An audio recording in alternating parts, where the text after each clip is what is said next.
There are many great moments in the evolution of life on Earth, from when a single cell becomes a multicellular organism, when there's a transition from water to land, or even from land to the air. But for me, the most exciting is this fantastic transition from animals which lived within a watery environment moving onto land, terrestrialization. Now, there are many adaptations that have to be acquired by an organism to make this massive transition. For early fish, it would have been like standing on the moon for us.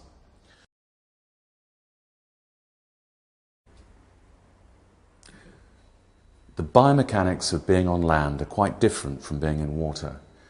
Simply the locomotion on land is difficult to overcome when you're used to a watery environment.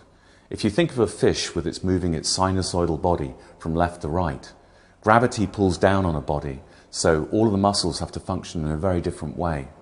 There's many adaptations that have to happen to the vertebral column to support the animal when it's out of water. Also to the limb girdles, both the forelimb and hind limb, because all these early tetrapods, literally 4 feet, were of course 4-legged animals. Also the simple problem of having your fins attached to your skull, as we see in fish, have to be separated so you can have a pectoral girdle to support your limbs with a suspension system separated from the head. Otherwise you become a bit of a headbanger. You cannot take a step forward without your head jolting towards the ground. So the regionalization of the spinal column, separating out the limb girdles, was absolutely crucial.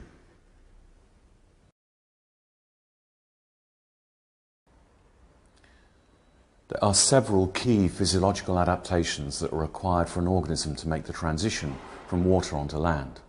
One of the most fundamental is that of respiration, breathing. Because when you're in water, the partial pressure of oxygen is such that it's actually quite tough to get enough oxygen into your body, but it does so over membranes which are constantly kept wet. When you come onto land, there's the problem of desiccation of such membranes. So anything such as gill structures have to become invaginated as opposed to evaginated external structures. So you can reduce the amount of desiccation of these things. And this is exactly what we see in some of these early sarcopterygian fish.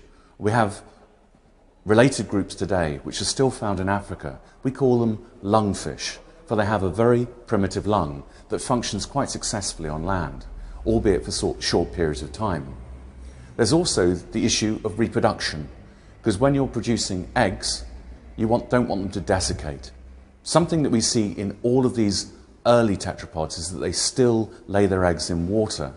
But whether the reproduction process took place in water or outside of water is much debated, because at some point they have to break the bonds of water for when we see the evolution later of the amniotes, those that can lay eggs on land. So the reproductive strategies are going to change. They're no longer reproducing in water, they're making their first steps truly onto land. There's also other things you have to deal with, such as just water loss when defecating. When an animal has to lose some of its waste from its rear end, usually where the waste is dumped out, it has a problem of losing water whilst on land.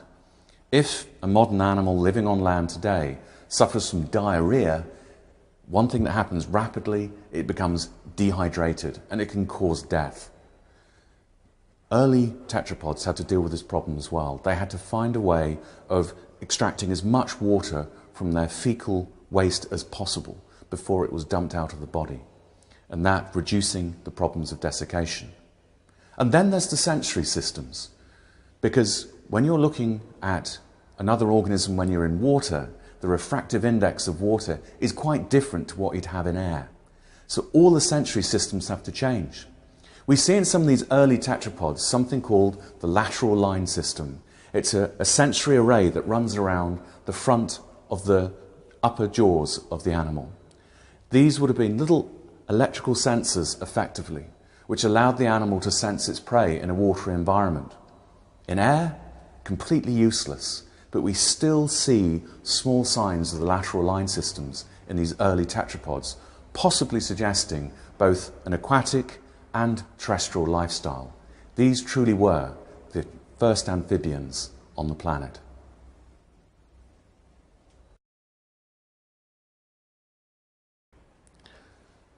There is multiple evidence for organisms leaving their watery habitat and coming onto land deep in time. Some of the earliest representations are those of animals called eurypterids. These strange scorpion-like chelicerates that were around over 400 million years ago. And we find in-phase hexapodous gait type imprints of these animals lolloping along on mudflats. But they're not vertebrates. In terms of understanding the first vertebrates to take that first step on land, we have to go back some 375 million years ago.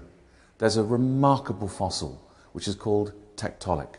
Tiktaalik has all of the adaptations we'd expect to see in the limb girdles for an animal that has the capability to make those first lurching steps onto land.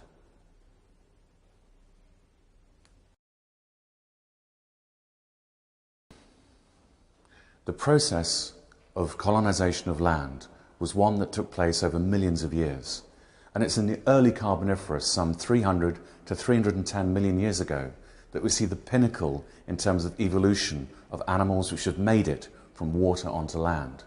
In a remarkable locality called JOGINS in Nova Scotia, we find the fossil remains of Paleothyrus and Hylonomus.